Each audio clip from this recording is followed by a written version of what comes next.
আসসালামু আলাইকুম। জাতীয় বিশ্ববিদ্যালয়ের অনলাইন ক্লাসে সবাইকে স্বাগতম। করোনাকালীন শিক্ষা কার্যক্রম চলমান রাখার স্বার্থে জাতীয় বিশ্ববিদ্যালয়ের উদ্যোগে অনলাইন ক্লাসে সম্পৃক্ত হতে পেরে আমি আনন্দিত। সবাইকে স্বাস্থ্যবিধি মেনে চলার আহ্বান জানাচ্ছি। আমি অমলেন্দু বিশ্বাস, সহযোগী অধ্যাপক, পদার্থবিজ্ঞান বিভাগ, সরকারি কলেজ যশোর, জাতীয় বিশ্ববিদ্যালয় অধিভুক্ত কলেজসমূহের জন্য পদার্থবিজ্ঞান বিষয়ে বিএসসি সম্মান চতুর্থ বর্ষে সলিড স্টেট ফিজিক্স 2 পত্রের কোর্স কোড নম্বর 242703 উপর লেকচার প্রদান শুরু করছি। আজকে লেকচার নম্বর 10। লেকচারের শিরোনাম অর্ধপরিবাহী। অর্ধপরিবাহীর ক্ষেত্রে আমার এই লাস্ট লেকচারের শিরোনাম সলিড স্টেট ফিজিক্স 2 অর্ধপরিবাহী বা সেমিকন্ডাক্টর এর আগে ইতিপূর্বে ক্লাস নেওয়া হয়েছে। এরপরে মূলত সেমিকন্ডাক্টর ইতিপূর্বে যে ক্লাসগুলো নেওয়া হয়েছে তা semiconductor formation, intrinsic semiconductor, extrinsic semiconductor, electron গাঢ়ত্ব, হোল গাঢ়ত্ব ইত্যাদি নিয়ে বেসিক বিষয় নিয়ে আলোচনা করা হয়েছে। এবারে হচ্ছে যে এর ব্যবহারিক প্রয়োগের কিছু দিক আলোচনা করা হচ্ছে সিলেবাস অনুযায়ী। এই ব্যবহারিক দিকগুলো আসলে ইলেকট্রনিক্সে বেশি আলোচনা করা হয়, তবু টেক্সটের স্বার্থে এগুলো আলোচনা করা হচ্ছে। এখানে আমরা প্রথম শুরুতে আছে বাহক আয়ুষ্কাল, ক্যারিয়ার লাইফ টাইম। আসলে যখন ইলেকট্রন এবং হোল তৈরি হয় তখন একটা ইলেকট্রন হোল সারাক্ষণে থাকে না, তারা একবার তৈরি হয়ে আবার অনির্দিষ্ট হয়, এভাবে চলতে থাকে। সাধারণভাবে একটি বিশুদ্ধ অর্ধপরিবাহীতে সমান সংখ্যক হোল ও ইলেকট্রন থাকে, তবে তাপীয় উত্তেজনায় নতুন নতুন হোল ইলেকট্রন জোড় তৈরি হয়, তখন আবার অন্য হোল ইলেকট্রন জোড় পুনর্মিলনের ফলে নির্দিষ্ট হয়। পুনর্মিলনের পূর্বে গড়ে একটি হোল একটি ইলেকট্রন ব্র্যাকেটে টাউ পি টাউ এন, হোলের জন্য পি আর ইলেকট্রনের জন্য এন সেকেন্ড বিদ্যমান থাকে। এই সময়কে যথাক্রমে হোল এবং ইলেকট্রনের গড় আয়ুষ্কাল বলে। বাহক আয়ুষ্কাল ন্যানোসেকেন্ড থেকে শুরু করে কয়েক শত মাইক্রোসেকেন্ড পর্যন্ত হতে পারে। ধরি এন প্রকৃতির সিলিকনের একটি খণ্ড বা বারকে যথাযথ কম্পাঙ্কের আলো দ্বারা দ্যুতিময় করা হলো। এই বিকিরণের ফলে হোল এবং ইলেকট্রন গাঢ়ত্ব সমান পরিমাণে বৃদ্ধি পাবে। যদি একটি এন প্রকৃতির নমুনায় পিএনও এবং এনএনও যথাক্রমে হোল এবং ইলেকট্রনের স্থিতাবস্থার গাঢ়ত্ব হয়, তবে আমরা পাই PNO bar minus PNO equals to NNO bar minus NNO, 1 নম্বর সমীকরণ। এখানে পিএনও বার এবং এনএনও বার অবিচলিত দীপ্তিকালে বাহক গাঢ়ত্ব নির্দেশ করে। এখন যদি আমরা আলোক উৎস বন্ধ করি তবে বাহক গাঢ়ত্ব সূচকীয়ভাবে তাদের সাম্যাবস্থান মানে ফিরে যাবে এবং এক্ষেত্রে সময় স্থিরাঙ্ক হবে time constant tau equals to tau N equals to tau P. এই ফলাফল পরীক্ষামূলকভাবে যাচাই করা হয়েছে এবং আমরা লিখতে পারি PN minus PNO equals to PNO bar minus PNO e to the power minus T by tau এবং N N minus NNO equals to NNO bar minus NNO into e to the power minus T by tau. আমরা এখানে প্রাধান্য দেব যে একটা প্রদত্ত নমুনার একটা নির্দিষ্ট অঞ্চলে গুরু এবং লঘু বাহকের একই আয়ুষ্কাল টাও বিদ্যমান। এখন 2 নম্বর সমীকরণকে আমরা নিম্নরূপে লিখতে পারি ডেল্টা পি, যেহেতু এখানে পিএন মাইনাস পিএনও এখানে পরিবর্তন ডেল্টা পি, এইটে delta P not E to the power minus T by tau, যেখানে ডেল্টা পি নট হলো প্রারম্ভিকভাবে টি ইকুয়াল টু 0-তে ইনজেক্ট করা হোলের সংখ্যা এবং ডেল্টা পি হলো টি মুহূর্তে বাকি থাকা হোলের সংখ্যা। গাঢ়ত্ব যখন ডেল্টা পি নট ছিল, তারপর টি ইকুয়ালস টু টাউ সময় অতিবাহিত হওয়ার পর হোলের গাঢ়ত্ব হবে ডেল্টা পি নটের 1/e বা delta P naught by 2.718 equals to delta P নটের 37%। আমরা বলি যে টাও হলো সেই প্রয়োজনীয় সময় যার জন্য হোল গাঢ়ত্ব তার প্রারম্ভিক মানের 1/e এ ক্ষয়প্রাপ্ত হয়। সুতরাং বাহক আয়ুষ্কাল হলো সেই সময় যাতে অতিরিক্ত বাহক তার প্রারম্ভিক মানের 1/e এ বা 37% হ্রাসপ্রাপ্ত হয়। তাহলে আমরা বাহক আয়ুষ্কালের ডেফিনিশনটা এখানে মোটামুটি লিখে দিয়েছি। বাহক আয়ুষ্কাল হলো সেই সময় যাতে অতিরিক্ত বাহক তার প্রারম্ভিক মানের 1/e এ বা 37% হ্রাসপ্রাপ্ত হয়। এরপরে আলোচনার বিষয় আমাদের পুনর্মিলন প্রক্রিয়া, রিকম্বিনেশন প্রসেস। আসলে ইলেকট্রন হোল তৈরি হয় আবার পুনর্মিলিত হয়, এই প্রক্রিয়াটা কিন্তু চলতে থাকে। এইভাবেই ইলেকট্রিসিটি প্রবাহিত হয়। ভৌতভাবে পুনর্মিলন হলো সেই প্রক্রিয়া যাতে কেলাসের মধ্য দিয়ে গতিশীল একটি ইলেকট্রন একটি পরমাণুর অসম্পূর্ণ একটি বন্ধন কর্তৃক অধিকৃত হয়। তার মানে কী দাঁড়াচ্ছে পুনর্মিলন প্রক্রিয়া? পুনর্মিলন হলো সেই প্রক্রিয়া যাতে কেলাসের মধ্য দিয়ে গতিশীল একটি ইলেকট্রন একটি পরমাণুর অসম্পূর্ণ একটি বন্ধন কর্তৃক অধিকৃত হয়। অধিকৃত ইলেকট্রনটি পরমাণুর গড়ন পূর্ণ করে এবং তা আর মুক্ত হিসেবে তড়িৎ প্রবাহনে অংশগ্রহণ করে না। একটা ইলেকট্রনের পরিবহন ব্যান্ড থেকে যোজন ব্যান্ডে সরাসরি স্থানান্তর অসম্ভাব্য। তবে একটা মুক্ত ইলেকট্রন ও একটা হোল পুনর্মিলিত হতে পারে কেবল তখন যদি ব্যবস্থায় ভরবেগ সংরক্ষিত হয়। তাহলে পুনর্মিলন হতে পারে কখন? একটা মুক্ত ইলেকট্রন ও একটা হোল পুনর্মিলিত হতে পারে কেবল তখন যদি ব্যবস্থার ভরবেগ সংরক্ষিত হয়, অর্থাৎ যদি ইলেকট্রন এবং হোলের প্রারম্ভিক ভরবেগ প্রাক সমান হয় এবং বিপরীত হয়। জার্মানিয়াম এবং সিলিকনের জন্য এই সম্ভাব্যতা কম এবং পুনর্মিলনের অন্য কৌশল দেখতে হবে।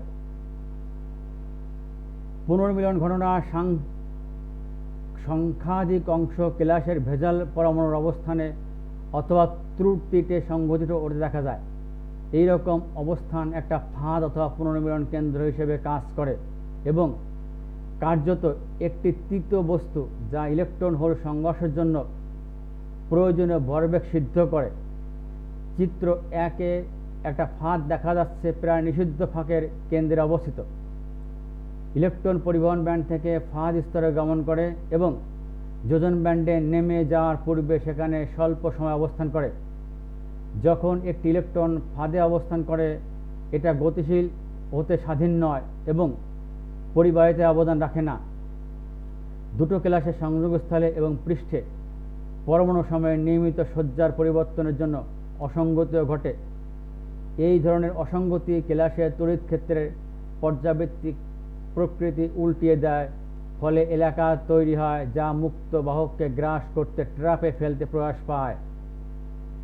এই যে এখানে ছবি আছে, একটি ইলেকট্রন হোল জোড়ে সৃজন ক, তারপরে বি একটি ইলেকট্রনের হোলের সরাসরি পুনর্মিলন, ইলেকট্রন হোল পুনর্মিলন, সি পুনর্মিলন কেন্দ্রের দ্বারা পুনর্মিলন। এর পরের ছবিতে দেখা যাবে এই জিনিসটা ট্র্যাপ, এই যে ইলেকট্রন ট্র্যাপস কন্ডাকশন ব্যান্ড। শক্তি ব্যান্ড নকশায় তড়িৎ ক্ষেত্রের এই আলোড়ন শক্তি ফাঁক পরিসরে শক্তির স্তর তৈরি করে যার একটা ইলেকট্রন একটা হোল অথবা উভয় প্রকার বাহককে গ্রাস করার সম্ভাবনা থাকে। চিত্র অর্ধপরিবাহিত সৃজন এবং পুনর্মিলনের ব্যান্ড নকশা দেখা যাচ্ছে ইলেকট্রন ট্র্যাপস, ইলেকট্রনের ফাঁদ, conduction band, valence band, electron ফাঁদ, ইলেকট্রন হোল পেয়ার জেনারেশন অর্থাৎ ইলেকট্রন হোল জোড় তৈরি, তবে ইলেকট্রন ট্র্যাপ যেটা আলোচনা করা হয়েছে, মানে ট্র্যাপ বা ফাঁদ, এই ফাঁদে পড়ে যায় electron. Annihilation of free electron and hole recombination centre, valence band. Annihilation of free electron and hole মানে মুক্ত ইলেকট্রন এবং হোলের ধ্বংস, অ্যানিহিলেশন মানে ধ্বংসপ্রাপ্ত, রিকম্বিনেশন সেন্টার অর্থাৎ এই যে এইখানে এইখানে এসে তারা মিলিত হচ্ছে, ধ্বংস হয়ে যাচ্ছে, এই কম্বিনেশন সেন্টার বলছে, অর্থাৎ পুনর্মিলন কেন্দ্র। তাহলে conduction band, valence band, electron traps, electron hole generation, pair generation অর্থাৎ ইলেকট্রন হোল পেয়ার বা জোড় তৈরি, অ্যানিহিলেশন অফ ফ্রি ইলেকট্রন আর হোল অর্থাৎ মুক্ত ইলেকট্রন এবং হোলের ধ্বংসপ্রাপ্তি। আর এইখানটা আছে এই কম্বিনেশন সেন্টার অর্থাৎ পুনর্মিলন কেন্দ্র। পরিবহন ব্যান্ডের সমীপবর্তী শক্তির অনুষঙ্গী এই ধরনের শক্তি স্তরকে ইলেকট্রন ট্রাফ বলে। ফাঁদ, যে ফাঁদ লেখা আছে, কেননা তাদের মুক্ত ইলেকট্রনকে গ্রাস করার উচ্চ সম্ভাবনা থাকে। অপরদিকে যাদের যোজন ব্যান্ড স্তরে সমীপবর্তী শক্তি থাকে অর্থাৎ নিকটবর্তী, কাছাকাছি, তাকে হোল ফাঁদ বলে। তাহলে ইলেকট্রন ফাঁদ আর হোল ফাঁদ, এদের হোলকে গ্রাস করার উচ্চ সম্ভাবনা থাকে। এর আয়ুষ্কালে একটি মুক্ত বাহক একটি ইলেকট্রন অথবা হোল এই ধরনের স্তর দ্বারা বহুবার আটকে যায় এবং এরা শক্তি শোষণের মধ্যে সন্নিহিত ব্যান্ডে মুক্ত হয়। যখন আটকে যায়, ইলেকট্রন এবং হোল সমূহ পরিবহনে অংশগ্রহণ করে না এবং সংক্ষিপ্ত সময়ের জন্য এদেরকে চলাচলের বাইরে বলে বিবেচনা করা হয়। শক্তি ফাঁকের কেন্দ্রের নিকটবর্তী অনুষঙ্গী ফাঁদের স্তর দ্বারা একটি ইলেকট্রন এবং হোল উভয়কে গ্রাসের একটি উচ্চ সম্ভাবনা আছে, ফলে আটক বাহকের ধ্বংস পুনর্মিলন হয়। এই ধরনের ফাঁদকে পুনর্মিলন কেন্দ্র বলা ছবিতে দেখানো হয়েছে। সৃষ্টি হওয়ার পর একটি ইলেকট্রন অথবা হোল যে গড় সময়ব্যাপী মুক্ত থাকে তাকে আয়ুষ্কাল বলে। তাহলে সৃষ্টি হওয়ার পর একটি, আমি আগেই বলেছিলাম, সৃষ্টি হওয়ার পর একটি ইলেকট্রন অথবা হোল যে গড় সময়ব্যাপী মুক্ত থাকে তাকে আয়ুষ্কাল বলে, অর্থাৎ এই সময় সে বেঁচে থাকে। এরপর আমরা ইলেকট্রনিক্স থেকে খুব ভালো করেই জানি পিএন জাংশন, তোমার সিলেবাসে আছে পিএন জাংশন ডিপ্লেশন লেয়ার। তো এটা এখানে আলোচনা করা হচ্ছে। পিএন জংশন একটি পি প্রকৃতির অথবা একটি এন প্রকৃতির ক্লাস পৃথকভাবে অপ্রতিসাম্য ব্যতীত যে কোনো কুপরিবাহীর মতো আচরণ করে এবং এই প্রপঞ্চ বা ফেনোমেনা নিজে খুব গুরুত্বপূর্ণ নয়। তার মানে শুধু পি টাইপ অথবা এন টাইপ প্রকৃতির ক্লাস খুব একটা কাজে লাগে না, তবে চিত্রের এক ক এর মতো একটা ক্লাস তৈরি করা সম্ভব যার অর্ধেক পি প্রকৃতির এবং অর্ধেক এন প্রকৃতির, পি প্রকৃতির এন প্রকৃতির। যেখানে এন প্রকৃতির এবং পি প্রকৃতির অঞ্চল মিলিত হয় তাকে জংশন বা পিএন জংশন বলা হয়। পিএন প্রকৃতির এই ধরনের ক্লাসকে সাধারণভাবে ডায়োড বলা হয়। তাহলে আমরা পি এবং এন প্রকৃতির দুটো ক্লাস একসাথে যদিও মেশানো যায় না, ফেব্রিকেশন করে এরকম করতে হয়, তাহলে পিএন জাংশন, পি এবং এন দুটো প্রান্ত যেখানে মিলিত হয়েছে তাকে জংশন বলা হচ্ছে। পিএন প্রকৃতির এই ধরনের ক্লাসকে সাধারণভাবে ডায়োড বলা হয়। এটা আমাদের ব্যাপক ব্যবহৃত ইলেকট্রনিক্স সার্কিটে। এরপর দেখো ডিপ্লেশন লেয়ার লেখা আছে ব্যাপনের পূর্বে, জাস্ট যখন শুরু হয়েছে মানে জংশন ব্যাপনের পূর্বে অর্থাৎ কেবলমাত্র তৈরি হয়েছে, পর মুহূর্তে আর কি তারা ব্যাপনের মাধ্যমে বা ওইটাকে বলে ডিফিউশন, ওটা ব্যাপন অনেক আগে থেকে আমরা পড়েছি যে ডিফিউশনের বাংলা ব্যাপন, আবার এখানে ডিফিউশন মানে ছড়িয়ে পড়াও বোঝায়, সেটা এইখানে ঘটে আর কি। তাহলে ব্যাপনের পরে গঠিত হওয়ার মুহূর্তে একটি পিএন ক্লাসকে এক ক চিত্রে দেখানো হয়েছে। পি প্রান্তে বহু সংখ্যক হোল গৌরবাহক অর্থাৎ মেজরিটি ক্যারিয়ার এবং এন প্রান্তে বহু সংখ্যক মুক্ত ইলেকট্রন রয়েছে, এটাও গৌরবাহক। কারণ কি দুইবার পি প্রান্তে হোল গৌরবাহক বা মেজরিটি ক্যারিয়ার, এন প্রান্তে ইলেকট্রন বা এন বা ইলেকট্রন মেজরিটি ক্যারিয়ার। এক ক চিত্রে ডায়োড বায়াসিত নয়, অর্থাৎ এখানে কোনো ইলেকট্রিক ফিল্ড দেওয়া হয়নি, অর্থাৎ এতে কোনো বহিস্থ ভোল্টেজ প্রয়োগ করা হয়নি। এরপর যে ডিপ্লেশন স্তর, এইটা কিন্তু একটু আলোচনার বিষয়। এটা অনেক ক্ষেত্রেই তোমাদের কাজে লাগে এবং বিভিন্ন ভাইভা পরীক্ষার সময় ডিপ্লেশন নিয়ে তোমাদের প্রশ্ন করা হয়। যেহেতু ফোর্থ ইয়ারে ভাইভা, অর্থাৎ এই জিনিসগুলো খুব শুধুমাত্র পরীক্ষায় লিখে আসার জন্য পড়লে হবে না, এটা কিন্তু ভালো করে পড়ে হৃদয়ঙ্গম করতে হবে, যাতে করে তোমরা ভাইভায়, সেখানে ভাইভায় অনেক ইলেকট্রনিক্সের বিষয় আছে, প্র্যাকটিক্যাল ভাইবা এবং কোর্স ভাইবা উভয়ের জন্য এটা গুরুত্বপূর্ণ। পারস্পরিক বিকর্ষণের কারণে এন প্রান্তের মুক্ত ইলেকট্রনগুলো সর্বদিকে ছড়িয়ে পড়ে। এদের কিছু সংখ্যক জংশন বরাবর ছড়িয়ে পড়ে, ওই ডিফিউশনের বাংলা এখানে ছড়িয়ে পড়ায় উপযুক্ত হয়েছে। যখন একটি মুক্ত ইলেকট্রন এন এলাকা ত্যাগ করে, এর প্রস্থান এন এলাকায় একটা ধনাত্মক চার্জযুক্ত পরমাণু সৃষ্টি করে। এটি ধনাত্মক আয়ন, তার মানে একটা যদি চলে যায় ওখানে ধনাত্মক আয়ন আধিক্য হয়ে যাচ্ছে। অধিকন্তু যখন এটা পি এলাকায় প্রবেশ করে, মুক্ত ইলেকট্রন একটা লঘু বাহকে পরিণত হয়। তাহলে ওখানে পি এলাকায় গেলে সেটা লঘু বাহক হচ্ছে, যেহেতু পি এলাকায় হোল মেজরিটি ক্যারিয়ার। চারিদিকে অনেকগুলো হোল থাকা এই লঘু বাহকগুলোর আয়ুষ্কাল সংক্ষিপ্ত। পি এলাকায় পৌঁছানোর পরই মুক্ত ইলেকট্রনটা একটা হোলে পতিত হয়। এটা যখন ঘটে তখন হোল অদৃশ্য হয় এবং সংশ্লিষ্ট পরমাণুতে ঋণাত্মক চার্জগ্রস্ত হয়। একটি ঋণাত্মক আয়ন একটি ইলেকট্রন জংশন বরাবর ছড়িয়ে পড়ার প্রতি ক্ষেত্রে একজোড়া আয়ন সৃষ্টি করে। এক খ চিত্রে জংশনের উভয় প্রান্তে এই আয়ন প্রদর্শন করা হয়েছে। দেখো যে বাম পাশে পি অঞ্চলে একটা পজিটিভ নেগেটিভ স্তর আর ডান পাশে এন অঞ্চলে একটা পজিটিভ স্তর আছে। বৃত্তাবৃত ধনাত্মক চিহ্ন হলো ধনাত্মক আয়ন এবং বৃত্তাবৃত ঋণাত্মক চিহ্ন হলো ঋণাত্মক আয়ন। সমযোজী বন্ধনের কারণে আয়নগুলো ক্লাস গড়নে নিশ্চল থাকে, ফিক্সড, অর্থাৎ নড়াচড়া করতে পারে না এবং মুক্ত ইলেকট্রন ও হোলের মতো সব দিকে চলাচল করতে পারে না। যখন বহু সংখ্যক আয়ন তৈরি হয় তখন জংশনের নিকটে মুক্ত ইলেকট্রন ও হোল হ্রাসপ্রাপ্ত হয়।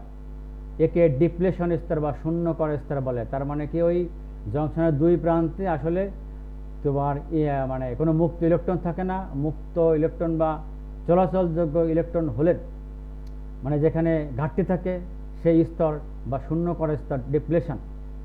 সেই জন্যই এটার নাম আছে ডিপ্লেশন স্তর। আমি বাংলা করে দিয়েছি ডিপ্লেশন স্তর বা শূন্যকর স্তর, অর্থাৎ কোনো চলাচলযোগ্য কোনো চার্জ থাকে না, সেটাকেই ডিপ্লেশন স্তর বলা হচ্ছে। এরপরে ডিপ্লেশন স্তর তৈরির কারণে আমাদের পোটেনশিয়াল ব্যারিয়ার বা বিভব বাঁধ তৈরি হচ্ছে। নির্দিষ্ট বিন্দুর বাইরে এই ডিপ্লেশন স্তর পুনরায় মুক্ত ইলেকট্রনের জংশন বরাবর ছড়িয়ে পড়ার জন্য বাধা হিসেবে কাজ করে। উদাহরণস্বরূপ এন এলাকার একটা মুক্ত ইলেকট্রনকে প্রত্যক্ষ করি যে এটা বাম দিকে ডিপ্লেশন স্তরের অন্তর্বর্তী অঞ্চলে ছড়িয়ে পড়ছে। এখানে এটা ঋণাত্মক আয়নের একটা দেওয়ালের সম্মুখীন হয় যা একে বিকর্ষণ করে ডান দিকে ফিরিয়ে দেয়। মুক্ত ইলেকট্রনের যথেষ্ট শক্তি থাকলে তা বাধা ভেদ করে পি এলাকায় যেতে পারে, যেখানে এটা একটা হোলে পরিণত হয় এবং অন্য একটি ঋণাত্মক আয়ন সৃষ্টি করে।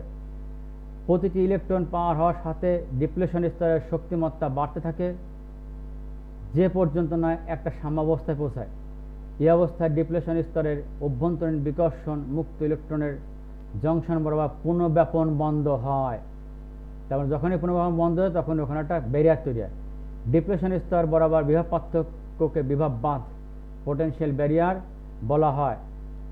25 ডিগ্রি সেলসিয়াস তাপমাত্রায় এই বিভব বাঁধ সিলিকনের জন্য প্রায় 0.7 ভোল্ট এবং জার্মানিয়ামের জন্য প্রায় 0.3 ভোল্ট।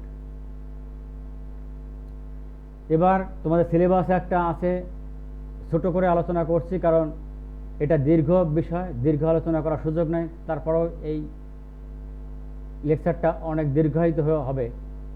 জংশন ধারকত্ব, জাংশন ক্যাপাসিট্যান্স।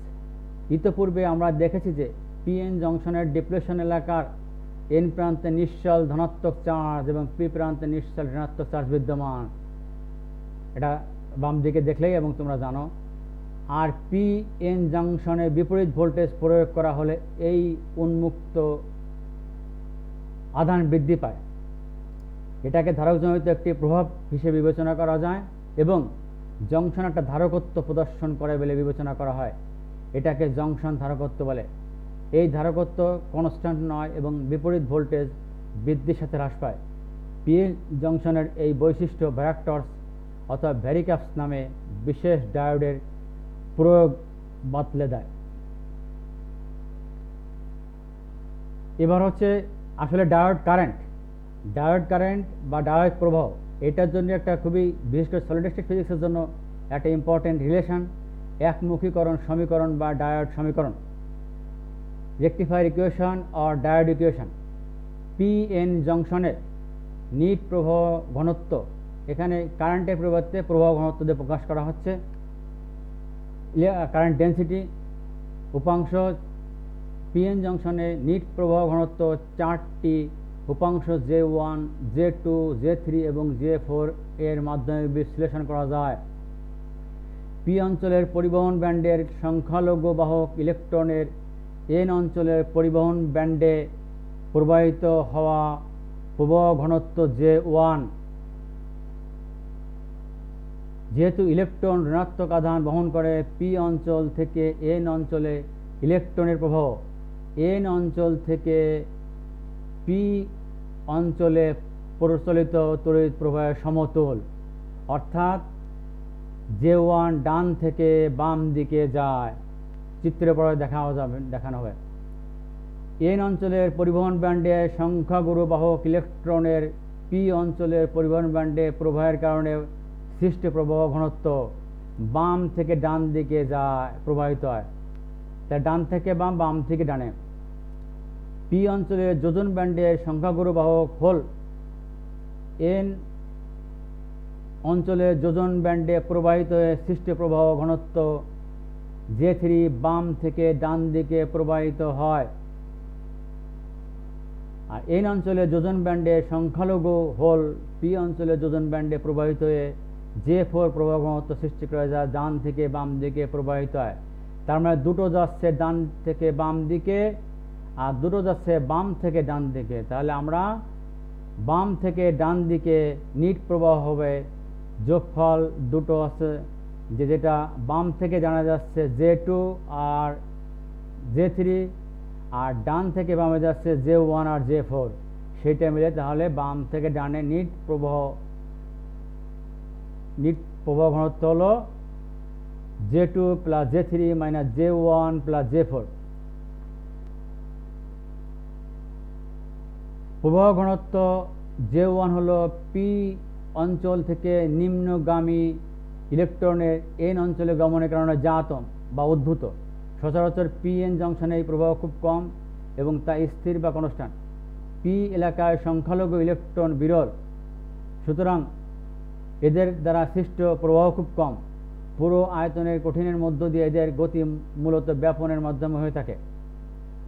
যখন ইলেকট্রনগুলো জংশন সীমানায় যায়, তা জংশন অতিক্রম করে বিভববাদে নিম্নগামী হয়ে এন অঞ্চলে যায়। বাল্ক বা বপু এলাকা থেকে জংশনের দিকে ইলেকট্রনের ব্যাপন সম্মুখ অথবা বিমুখী ঝোঁক বা বায়াসের প্রযুক্ত ভোল্টেজ দ্বারা প্রভাবিত হয় না। এজন্য কার্যত J1 স্থির থাকে এবং এ কারণে একে সম্পৃক্ত প্রবাহ বলে। J2 হলো এন অঞ্চলের পরিবহন ব্যান্ড থেকে সংখ্যাগুরু ইলেকট্রনের পি অঞ্চলের পরিবহন ব্যান্ডে যাওয়ার জন্য। পরিবহন ব্যান্ড প্রচুর পরিমাণ ইলেকট্রন সরবরাহ করে, কিন্তু বিভববাদ VT = VB - V হলো একমাত্র প্রতিবন্ধক। কেবলমাত্র যে ইলেকট্রনগুলোর বিভববাদ VT অতিক্রম করার মতো যথেষ্ট শক্তি থাকে তারাই জংশন দিয়ে বামে যেতে পারে। প্রবাহ ঘনত্ব J2 নিম্নরূপে প্রকাশ করা যায়। J2 = C1 exponential of -eVT/kT, যেখানে C1 হলো একটি কনস্ট্যান্ট। J4 হলো সম্পৃক্ত প্রবাহ যা প্রযুক্ত ভোল্টেজের উপর নির্ভর করে না। J3 হলো হোল প্রবাহ যা বিভব প্রাচীর বেয়ে উপরের দিকে প্রবাহিত হয়। এখন আমরা দুটো ছবি দেখা যাবে। এইটা হচ্ছে যে no bias, PN junction no bias. এই যে EF দেখা যাচ্ছে, EV CB এইখানে ব্যারিয়ার উইথ। ফরওয়ার্ড বায়াসে কি দ্বারা আসছে?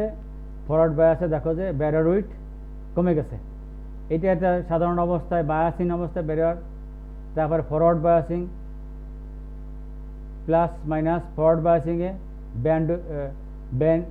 ব্যারিয়ার উইথ কমে গেছে। তারপরে এটি রিভার্স বায়াস, এইটা মাইনাস এটি plus, reverse bias, barrier width বেড়ে গেছে বা পুরুত্ব।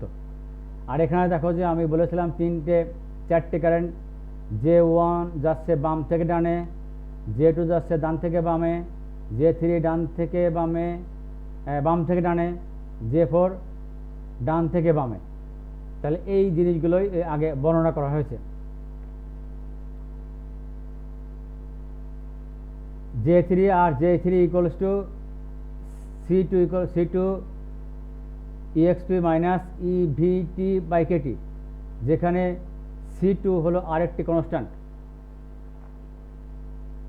জংশনে কোনো ভোল্টেজ প্রয়োগ না করা হলে V = 0, প্রতিটি ব্যান্ডে নিট প্রবাহ ঘনত্ব আলাদাভাবে শূন্য হয়। এক ব্যান্ডের তড়িৎ প্রবাহ অন্য ব্যান্ডের তড়িৎ প্রবাহের উপর নির্ভরশীল নয়, কারণ সাম্যাবস্থায় কোনো ব্যান্ডে চার্জের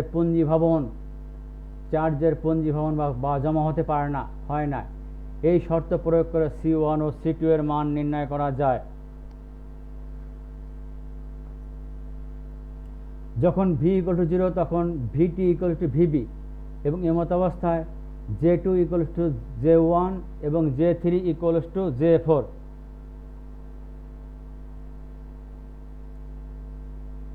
সমীকরণ 2 ও 3 এ এই মান বসিয়ে পাই J1, তার মানে আমরা যেহেতু J2 পরিবর্তে 2 ছিল, J2 পরিবর্তে হয়ে যাচ্ছে J1 সমান C1 exp minus EVB by KT, বা C1 = J1 যদি C1 সমান এখানে গেলে পরে এটা মাইনাস প্লাস হয়ে যাবে exp EVB বাই KT। আর J4 যেহেতু J3 = J4, সেই J4 = C2 exp minus EVB by KT, বা C2 একই হবে, এই বাম পাশে নিয়ে গেলে পরে J4 exponential EVB by KT। C1 এবং C2 এর মান সমীকরণ 2 ও 3 এ বসিয়ে পাই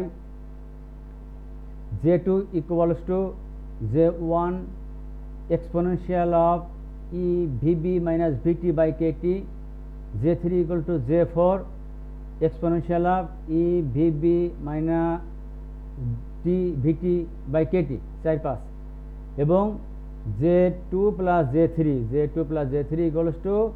এইটে যোগ করলে পরে এসে যাচ্ছে J1 plus J2 exp, যেহেতু যে exp উপরে এক্সপোনেনশিয়ালের দুটোর ক্ষেত্রে একই আছে, অর্থাৎ J1 plus J2 exponential of EVB minus VT by KT। সুতরাং 1 নম্বর সমীকরণ থেকে লেখা যায় J সমান J1 plus J4 exponential of EVB minus VT by KT minus J1 plus J4, কারণ 1 নম্বর সমীকরণে আমরা ওইটাই আছে।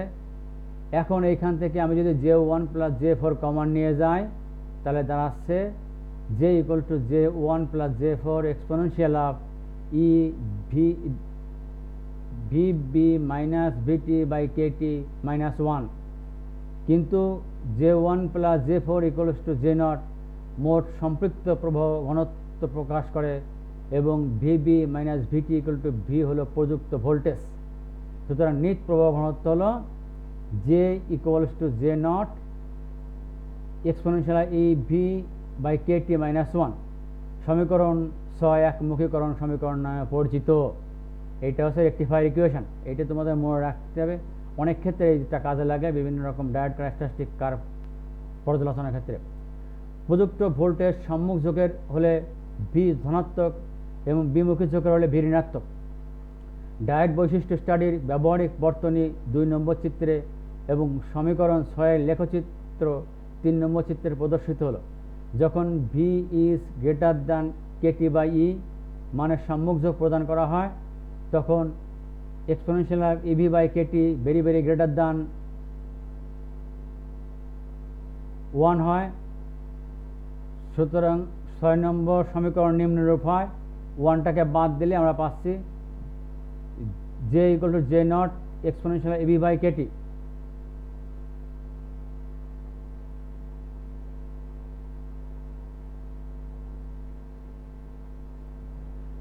J = J0 exponential of EV by KT, অর্থাৎ প্রদত্ত ভোল্টেজের সাপেক্ষে যে সূচকীয়ভাবে বৃদ্ধি পায়। লেখচিত্রের ধনাত্মক চতুর্থাংশে যা দেখানো হয়েছে, যখন -V greater than KT by E মানে বিমুখী ঝোঁক ভোল্টেজ প্রয়োগ করা হয়, তখন -EV by KT very very smaller than 1 এবং যে কার্যত জেনারেটর সমান, অর্থাৎ জংশন বিকল না হওয়া পর্যন্ত বিপরীত প্রবাহ ঘনত্ব একটি ক্ষুদ্র মান যে নটে স্থির থাকে। লেখচিত্রের ঋণাত্মক চতুর্থাংশে যা দেখানো হয়েছে, এই যে আমরা জানি এটা খুব কমন চিত্র, এই যে ডায়োড বৈশিষ্ট্য স্টাডির বর্তনী চিত্র, কারণ এইটা প্র্যাকটিক্যাল পারপাসে লাগে এবং ডায়োড বৈশিষ্ট্য কাপ তোমার প্র্যাকটিক্যালে আছে, সুতরাং তোমরা দেখতেই পারছো এই লেখচিত্র। এখানে আমরা জানি ফরওয়ার্ড বায়াস, এদিকে রিভার্স বায়াস, এদিকে ফরওয়ার্ড বায়াসে কারেন্ট থাকে মিলি অ্যাম্পিয়ার রেঞ্জে, আর রিভার্স বায়াসে কারেন্ট থাকে মাইক্রো অ্যাম্পিয়ার রেঞ্জে। জাংশন ব্রেকডাউনে যে ডটেড চিহ্ন দেওয়া দেখানো হয়েছে। তাহলে আমরা মোটামুটি ডায়োড, সাধারণ পিএন জাংশন ডায়োড সম্পর্কে আলোচনা শেষ। এরপরে কিছু স্পেশাল ডায়োড আছে, তার মধ্যে একটা গুরুত্বপূর্ণ আছে সুরঙ্গ ডায়োড বা হচ্ছে গিয়ে তোমার টানেল ডায়োড। যে টানেল ডায়োড, এটার নামটা একটু তোমরা পরিচিত, যে টানেল ওই যে চট্টগ্রামে কর্ণফুলী নদীর নিচে যে টানেল হচ্ছে, টানেলিং একটা প্রক্রিয়া, এবং এটা কিন্তু জটিল প্রক্রিয়া, একটা কঠিন প্রক্রিয়া। সেই কঠিন প্রক্রিয়া কিন্তু টানেল নামে অভিহিত করা হচ্ছে। তো এখানে আমরা কোয়ান্টাম মেকানিক্যাল কিছু ট্রিটমেন্ট আছে। সাধারণত পিএন জংশন ডায়োডে মিশ্রিত ভেজালের পরিমাণ 10⁸ এক অংশের মতো। এই পরিমাণের ডোপিংয়ের ফলে যে ডিপ্লেশন স্তর তৈরি হয়, যা জংশনটি বিভব প্রাচীর সৃষ্টি করে, তার পুরুত্ব 5 মাইক্রোমিটার ক্রমের বা 5 × 10⁻⁴ সেন্টিমিটার। এই ধরনের বিভব প্রাচীর জংশনের মধ্য দিয়ে গুরু বাহক প্রান্ত থেকে লঘু বাহকের প্রবাহে বাধা সৃষ্টি করে। যদি ভেজাল পরমাণুর গাঢ়ত্ব অতিশয় বৃদ্ধি করা হয়, যেমন 10⁻³ অংশ অতিরিক্ত 10⁻19 সেন্টিমিটার কিউব এর সমতুল, তবে ডিভাইসের বৈশিষ্ট্য পুরোপুরি বদলে যায়। এই নতুন ডায়োড 1954 সালে ইসাকি কর্তৃক ঘোষিত হয়, যিনি 1 নম্বর চিত্রে বর্ণিত ভোল্ট অ্যাম্পিয়ার বৈশিষ্ট্যাবলীর সঠিক তথ্য ব্যাখ্যা প্রদান করেন। এর আগে আমি একটু সুরঙ্গ প্রপঞ্চ বা যে টানেলিং ফেনোমেনা নিয়ে আলোচনা করি। এখানে দেখা যাচ্ছে জংশন প্রাচীরের পুরুত্ব ভেজাল গাঢ়ত্বের বর্গমূলের ব্যস্তানুপাতে পরিবর্তিত হয়, এবং সুতরাং এটা 5 মাইক্রোমিটার থেকে হ্রাস পেয়ে 100 অ্যাংস্ট্রম 10⁻⁻⁶ সেন্টিমিটারের কম হয়ে যায়। এই পুরুত্ব হলো দৃশ্যমান আলোর তরঙ্গদৈর্ঘ্যে 1/5 সমান। চিরায়তভাবে কোনো কণাকে বিভব শক্তি বাধাকে অতিক্রম করতে তার শক্তি অবশ্যই কমপক্ষে বিভব প্রাচীরের উচ্চতার সমান হতে হয়। তবে ইসাকি ডায়োডে প্রাকৃত পাতলা বাধার ক্ষেত্রে শ্রোডিঙ্গার সমীকরণ নির্দেশ করে যে ইলেকট্রনের এই ধরনের প্রতিবন্ধক ভেদ করে যাওয়ার একটা বড় সম্ভাবনা রয়েছে। এই ধরনের কোয়ান্টাম বলবিদ্যা বিষয়ক আচরণকে সুরঙ্গকরণ বা টানেলিং বলে, এবং এই রকমের উচ্চ ঘনত্বের ভেজালযুক্ত পিএন জংশন ডায়োডকে সুরঙ্গ ডায়োড বলে। শীতল ধাতব পদার্থ থেকে উচ্চ ক্ষেত্রজনিত ইলেকট্রন নিঃসরণ এবং তেজস্ক্রিয় নিঃসরণের ক্ষেত্রে এই সুরঙ্গকরণ ক্রিয়ায় দেয়। সুরঙ্গকরণের কোয়ান্টাম মেকানিক্যাল ট্রিটমেন্ট তোমরা পড়েছো 3rd ইয়ারে, পেনিট্রেশন অফ এ ব্যারিয়ার। সেখানে দেখো যে টানেলিংয়ের একটা বিষয়ে আলোচনা আছে। If a particle is impinging on a barrier with energy certainly less than the height of the potential barrier, it will not necessarily be reflected by the barrier, but there is always a probability that it may cross the barrier and continue its forward motion. This probability of crossing the barrier is called tunnel effect. তাহলে কি দাঁড়াচ্ছে যে পড়লে পরে সেটা যে পড়লে যে একেবারে লিফলেক্ট করবে, অর্থাৎ যদি তার বিভব প্রাচীরে যে এনার্জিতে পড়ছে তার চেয়ে যদি বেশি কম এনার্জি নিয়ে সে পতিত হয়, তাহলে সে যে রিফ্লেক্ট করে আসবে এর কোনো নিশ্চয়তা না। তার একটা ওই ব্যারিয়ারকে ভেদ করে যাওয়ার একটা প্রবাবিলিটি থাকে বা সম্ভাবনা থাকে, সেইটাকে বলা হচ্ছে টানেলিং।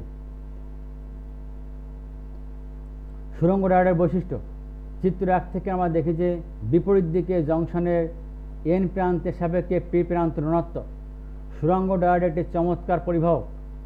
অধিকন্তু অল্প সম্মুখ ভোল্টেজের জন্য জি এর জন্য 50 মিলিভোল্ট রোধ অল্প থাকে 5 ক্রমে। শীর্ষ ভোল্টেজ ভিপি এর অনুষঙ্গী। শীর্ষ প্রবাহ আইপিতে বৈশিষ্ট্য লেখের ঢাল ডিভি ডিআই বাই ডিভি শূন্য হয়। আমি একটু ছবিটা দেখাই, তারপর আবার পিছনে যাব। এই যে খেয়াল কর, এই যে দেখা যাচ্ছে, এই যে একটা ডায়োড ক্যারেক্টারিস্টিক কার্ভ, এই যে সুড়ঙ্গ diode, reverse voltage, V current, এগুলো কতগুলো নাম দেখো, আইপি পিক, পিক কারেন্ট, এই যে ভিপি পিক ভোল্টেজ, পিক কারেন্টে যে ভোল্টেজ সেটাকে বলে ভিপি বলছে।